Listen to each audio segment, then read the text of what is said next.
You ask Tiger to solve. This deals with linear equations with one unknown. The final result is x equals -20/3. Let's solve it step by step. Swap sides. Group all constants on the right side of the equation. Add 6 to both sides.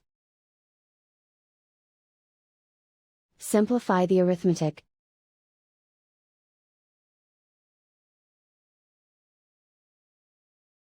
Isolate the m. Divide both sides by -3. Cancel out the negatives. Simplify the fraction. Move the negative sign from the denominator to the numerator.